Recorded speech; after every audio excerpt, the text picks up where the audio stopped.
December 11th, 1978, JFK Airport.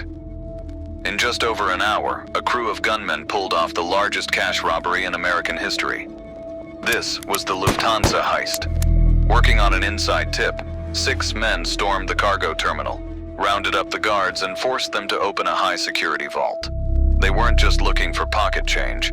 They walked away with $5 million in untraceable cash and nearly $1 million in jewels.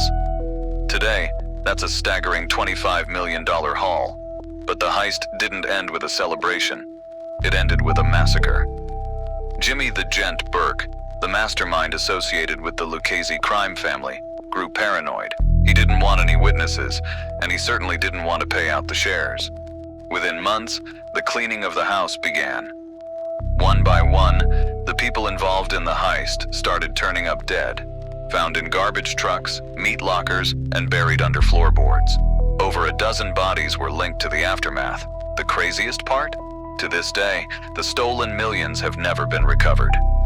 The FBI never made a single arrest for the robbery itself until decades later, and most of the crew took their secrets to the grave.